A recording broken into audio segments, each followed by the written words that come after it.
Hi everyone, Peter here from Movement and Performance, and in this presentation we're going to be going over the methods of conditioning for team sport athletes and how we can achieve specific endurance for these team sport athletes as opposed to simply developing general aerobic capacity.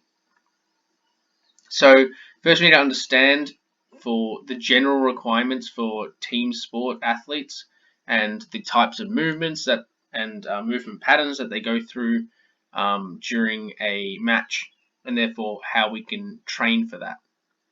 So if we look at the general characteristics of team sports, it's usually going to be repeated high intensity efforts, and these efforts are going to be interspersed with very low intensity efforts, so stuff like walking or very light jogging.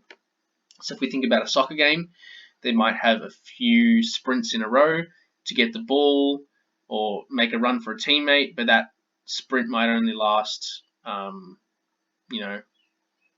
seconds, and then there's maybe 10 seconds of just walking around or light jogging before they need to make another run. So as you can see, there's going to be these high intensity efforts, and then they're going to be interspersed with almost active rest or very low intensity resting periods. In terms of the movements that we see in most team sports, there's generally a lot of accelerations, decelerations, lots of change of direction, and jumping. So they're the main movements. So when we actually employ methods for conditioning, we need to take these movements into consideration so that we can be as specific as possible. In terms of energy systems, as we mentioned before, how do we have those high intensity and low intensity efforts?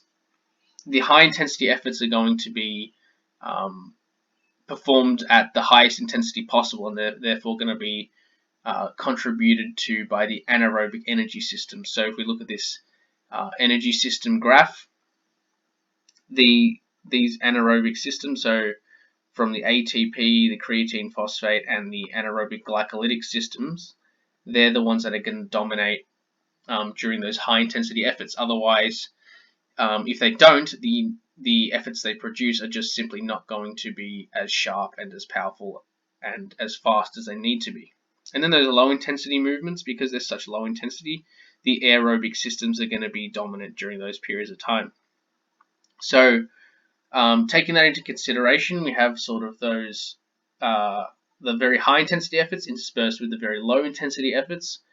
We can come up with a work to rest ratio, and that's going to differ between the particular sport that the athlete is playing. So let's say, for example, the same as the example we had before in a soccer game, an athlete sprints for 5 seconds, followed by 10 seconds of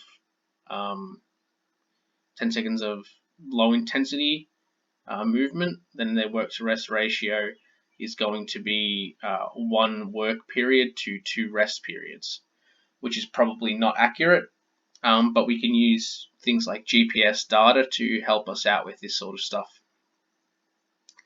And then also we need to take into consideration the total length of the match, and also how many breaks they have. So do they have timeouts? Do they have quarters, or do they only have halves? And how does this differ between sports? So that needs to also be taken into consideration.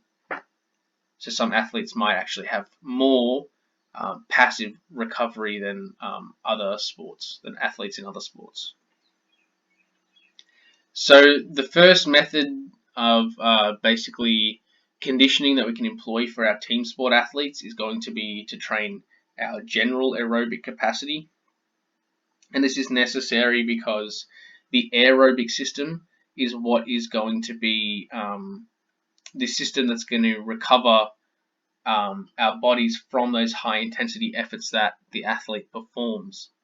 So even though the anaerobic system is going to be dominant during those movements, it's the aerobic system that's going to allow the regeneration of the anaerobic system. And if we can get an efficient aerobic system, it means that we are going to allow more efficient recovery of our anaerobic system, so we can continually repeat those high intensity efforts. So general aerobic capacity is going to be key to developing that recovery from the efforts and allowing us to continually perform those efforts. So the methods we can actually employ to build aerobic capacity are going to be things that are going to be lower intensity and probably longer duration. And also in terms of actual movements, they don't really need to be very specific. So we can use cross-training methods if it's maybe in an early off-season period or during, like, just after a competition phase where we don't want to actually load our athletes very much. So we can use cross-training methods. We can use low intensity continuous type training, which is the general, when you think of a marathon runner just going for a run, more that type of training. And then we can also use things like interval training, and generally we want longer type interval training to actually train more of that aerobic system. And then after we've gone through a period of general aerobic conditioning, we can then get more specific with our conditioning and tailor it more specifically to the sport.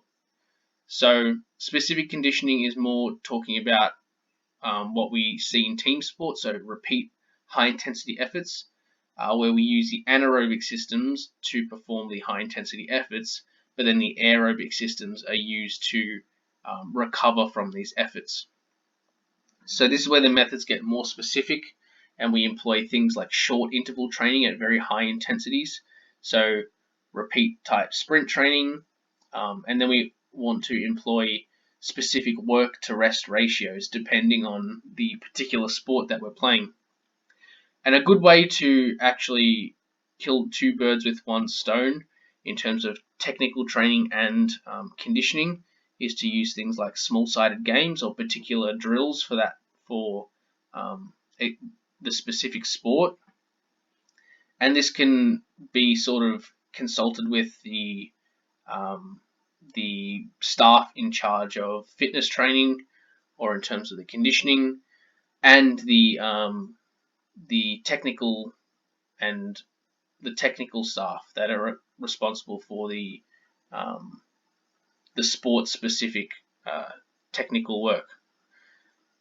So we can use small-sided games, and we can employ specific work-to-rest ratios, and that can allow us to actually get a conditioning effect that's quite specific, even including ball play and reactive agility type stuff, while we're still working on technical skills. And in terms of actually planning this long term, so we can employ methods, let's say for example in the first block we might use more cross-training type methods, and then slowly go into long interval running, and this is going to start to build our general aerobic capacity. Getting slightly more specific, then we might turn those long interval sessions into short interval sessions with higher intensities, and then we might turn that into when we need to be more prepared, and at our peak we can use small-sided games, which are going to be even more specific, and the most specific conditioning method that we're going to employ. So as you can see, it starts off general and it goes more and more specific. So that's it for this presentation, guys. Hopefully you got something out of it. If you haven't already, you can follow Movement and Performance on Facebook and on Instagram, where you can find the links on this slide. And you can also subscribe on YouTube if you want to keep up to date with these informative videos. And if you like this informative content, you might enjoy the research infographics that will be posted on the Movement and Performance Facebook and Instagram page, where basically the latest research is summarized into these easy to understand pictures, which can allow you to stay up to date with the latest research in sports performance training. Thanks for watching, guys. Hopefully you got something out of it.